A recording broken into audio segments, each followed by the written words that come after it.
Salut à tous, aujourd'hui toute nouvelle vidéo, présentation de mon 11 de la saison en Première Ligue.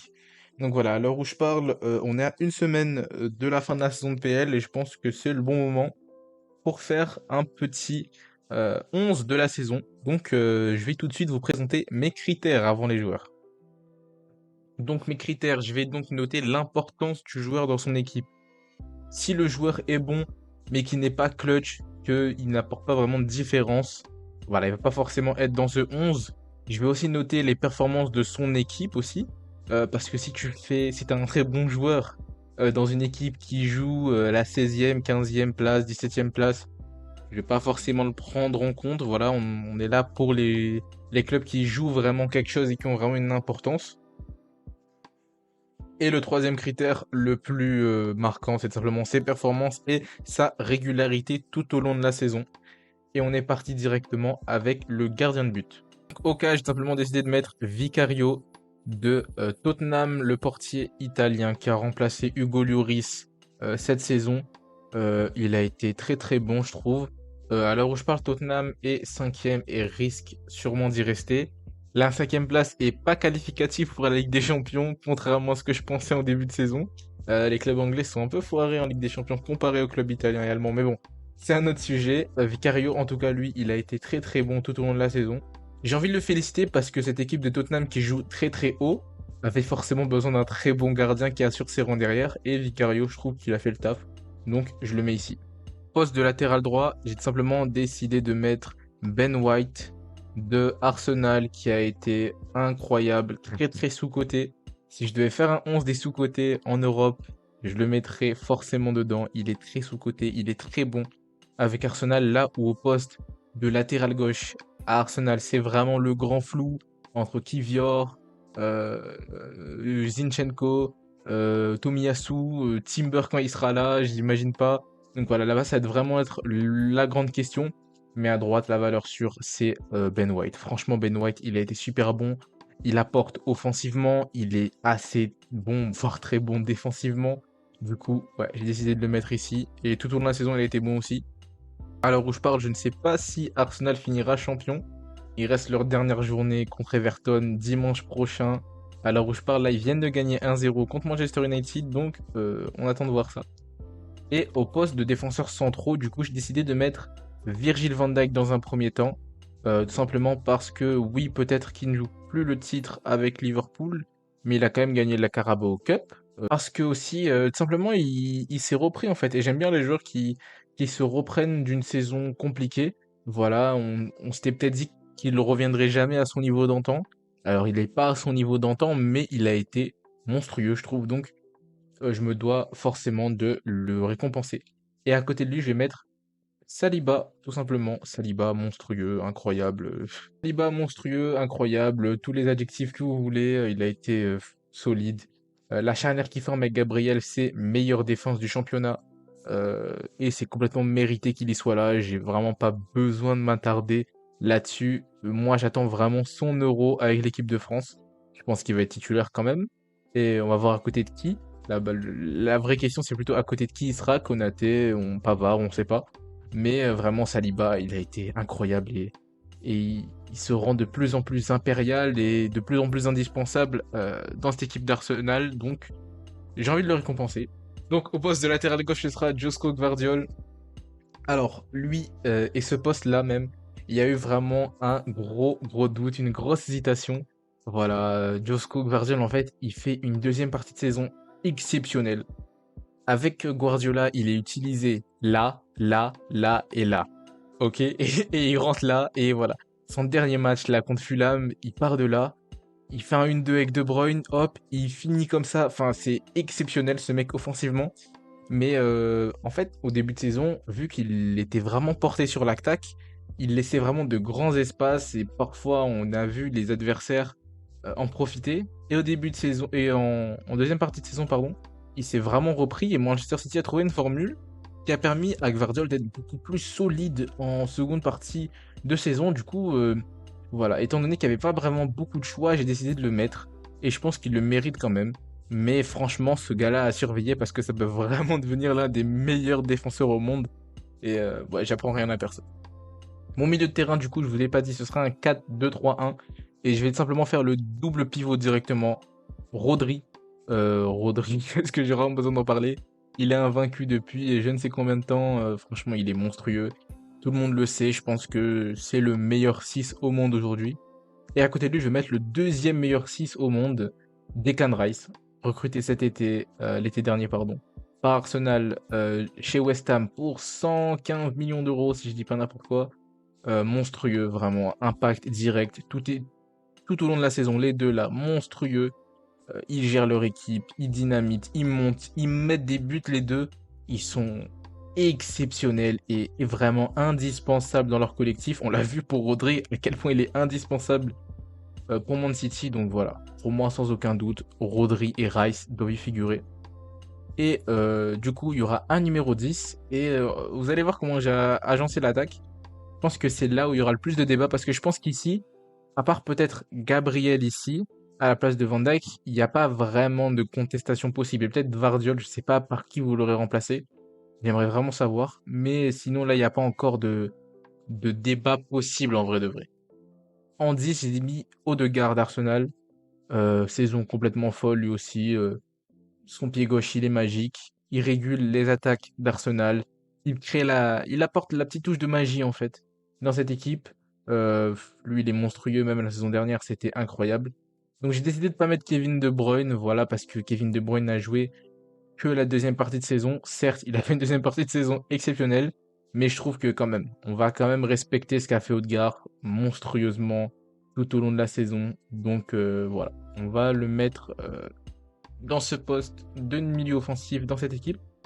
Et pour mes deux ailiers, j'ai pris deux joueurs de l'académie de Manchester City, Oscar Bob et... Non, je rigole.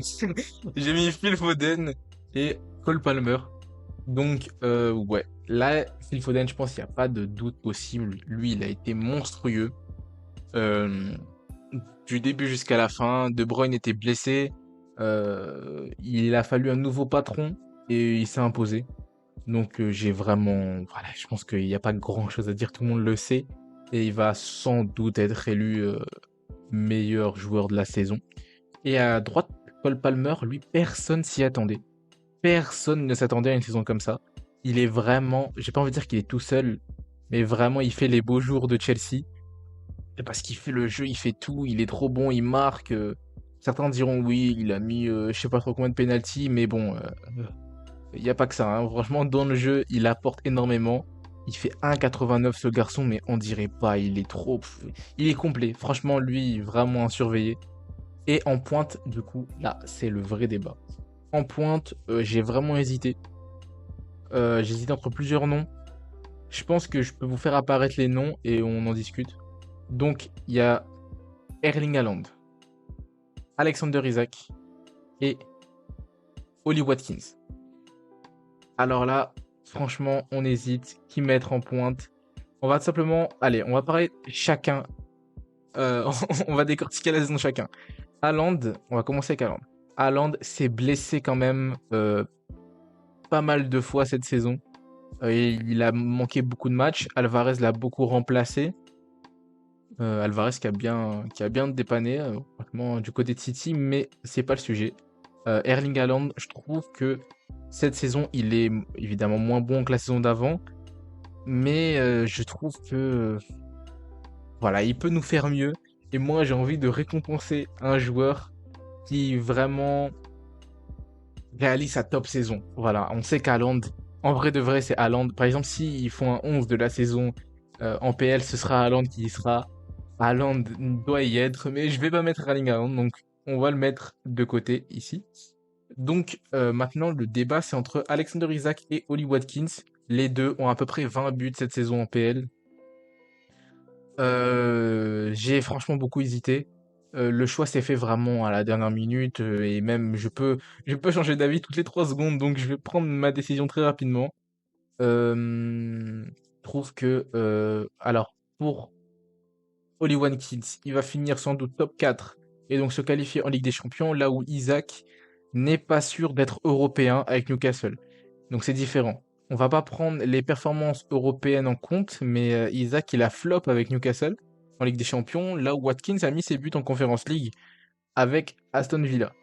Maintenant, on va pas parler, on va vraiment parler de Première Ligue ici. Je trouve que Alexander Isak est très sous-coté. Personne n'en parle. Franchement, ce garçon est hyper bon.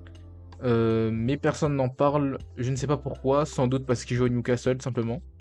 Mais je pense que ça va pas durer longtemps avant que les gens n'en parlent pas assez parce que ce garçon est juste trop fort. Et de même pour Oli Watkins, je trouve qu'on n'en parle pas assez d'Oli Watkins. Mais franchement, il met ses buts, il met de beaux buts. Ça fait déjà 2 saisons que même c'est. Non, Isaac la saison dernière, c'était un peu plus compliqué. Mais pour Watkins, ça fait quand même 2 saisons qu'il est là, qu'il répond présent. Et voilà, je sais pas trop. En vrai, là, franchement, j'avais fait un choix, j'allais dire j'allais mettre Isaac. Je vais rester sur mon choix. Je vais mettre Isaac en pointe. Parce que je trouve qu'on n'en parle pas assez. Moi, allez, c'est mon petit 11, c'est mon petit coup de cœur. C'est. Voilà. Je me fais plaisir, je mets un peu le joueur dont j'ai envie. Mais j'ai vraiment envie de récompenser Isaac. Et de mettre un joueur de Newcastle dans cette équipe. C'est vrai que un joueur d'Aston Villa, ça aurait pas été mal, hein. Mais bon, moi j'ai fait mon choix, ce sera donc Alexander Isak. Et attention, pour moi, les trois là, ils méritent d'y être, hein. Les trois, ils méritent d'y être. En vérité, si je ferais un vrai 11 officiel, je mettrais Haaland. Mais voilà, vu qu'on est là pour faire un petit truc un peu hipster, coup de cœur, en restant quand même objectif, hein, j'ai pas mis n'importe qui devant, hein, attention. On pourrait me parler d'un Darwin Nunez, mais je trouve que franchement, les deux là ont fait une meilleure saison que lui, par exemple. Donc, je reste quand même objectif. Je pense que Isaac n'a rien à envier à ces deux-là cette saison. Est-ce que si Isaac aurait pas joué à City, est-ce qu'il aurait pas mis le même nombre de buts, voire plus de buts qu'Haaland cette saison? Je sais pas. Franchement, il y a rien qui me fait dire qu'il l'aurait pas fait. Je dis pas que c'est un meilleur attaquant qu'Haaland, je dis pas que voilà, mais je trouve que ce garçon, on le respecte pas assez. Il joue quand même pas avec des tocards, hein, attention, voilà, mais il joue avec un moins bon effectif qu'Haaland. Et on n'en parle pas assez, donc j'ai vraiment envie d'apporter de la lumière à Alexander Isak. Et du coup, j'ai aussi fait des mentions honorables, parce qu'ici on travaille, attention. J'ai mis Hugminson, parce qu'il revient vraiment des abîmes, le pauvre. La saison dernière, il était énormément critiqué. Cette saison, donc du coup, Harry Kane était parti. Il a fallu quelqu'un pour reprendre le flambeau. Et Hugminson a répondu présent et a mis ses buts tout au long de la saison. Donc, félicitations, monsieur Hugmin. Bukayo Saka aussi, que je peux mettre en mention honorable, parce que lui aussi, saison encore une fois incroyable, l'un des plus gros prospects anglais, j'ai pas besoin d'en parler plus longtemps. Gabriel, je vous ai déjà dit pourquoi. Si vous le mettez, il n'y a aucun scandale. Pour moi, ceux ici, si vous les mettez, il n'y a pas de scandale, en vrai. Si, peut-être Son. Son, à la limite, voilà. Raya, le gardien d'Arsenal en gardien remplaçant, il a la meilleure défense d'Angleterre cette saison. Il a, je crois, 14 clean sheets au moment où je parle. Il est exceptionnel. Avec les pieds, avec les mains, un peu moins, mais quand même, je trouve qu'il a réussi à sauter Ramsdale quand même. Et le seul match, ou quasi le seul match qui a eu le droit de jouer Ramsdale en PL, c'était contre Brentford, puisque Raya avait pas le droit de jouer, et Ramsdale a fait une bourde. Voilà, Raya aussi a fait des bourdes, voilà, je veux pas le défendre, mais je trouve qu'il a très bien pris la place de Ramsdale, il l'a bien remplacé, et il mérite d'être dans ses mentions honorables. Et la dernière mention honorable sera milieu de terrain. Bruno Guimaraes, voilà, un deuxième joueur de Newcastle. C'est vrai qu'il n'y a aucun joueur d'Aston Villa. Et j'aurais pu mettre ici Lucas Digne. On va rajouter un petit pion là. Lui, ça va être Lucas Digne. Lucas Digne ici. Et vous savez quoi, Lucas Digne, j'aurais même pu le mettre titulaire. Parce que contrairement à Gvardiol, Gvardiol fait une meilleure deuxième partie de saison. Mais Lucas Digne, on va imaginer qu'il y a écrit Digne ici. Mais Lucas Digne, franchement, tout au long de la saison, il a répondu présent.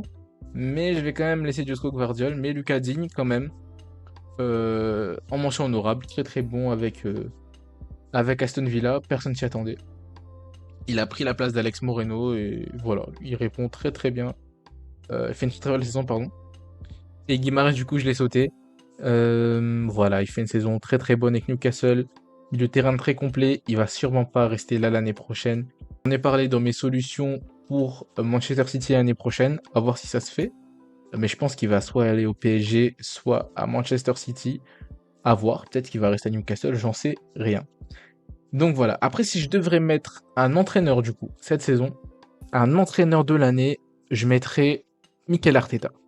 C'est sûrement Guardiola qui va le gagner, mais j'ai une note Mikel Arteta pour récompenser toutes ces années de travail, de galère, et pour se dire aussi, ça fait 2 saisons qu'il joue le titre. Ça fait 2 saisons que là, ça va se jouer à la dernière journée au moins, je parle, hein. Ça se trouve qu'il est champion. J'espère pas, parce que je suis citizen, donc voilà. Mais ça fait 2 saisons, incontestablement, qu'il joue le titre. Et peut-être qu'il va aller en chercher un avant. Il est obligé d'aller chercher un trophée à un moment ou un autre. C'est peut-être ça qui pose un petit problème sur le fait de le mettre. Je pense que l'entraîneur qui va gagner l'APL va être élu meilleur entraîneur. Donc si c'est Guardiola qui la gagne, ce sera Guardiola. Et si c'est Arteta qui la gagne, ce sera Arteta. Peut-être que je me porte l'œil en mettant Arteta. Voilà. Mais en vrai, même si Guardiola la gagne, pour mon petit côté hipster, je mets, du coup, on va imaginer qu'ici ce sera l'entraîneur là. Je mets Arteta en entraîneur parce qu'il faut quand même respecter les travaux du mec. Donc voilà, c'était mon 11 de la saison en PL. J'espère qu'il vous aura plu. J'attends vraiment vos retours en commentaire parce que ça se trouve, j'ai oublié un joueur. Euh, Ensuite, j'avais aussi pas mal d'idées.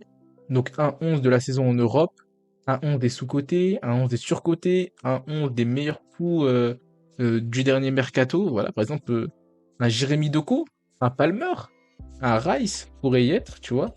Un Gvardiol aussi. Donc si ça vous branche, n'hésitez pas à me faire savoir ça en commentaire. C'était un plaisir, comme d'habitude, et je vous dis ciao les gars.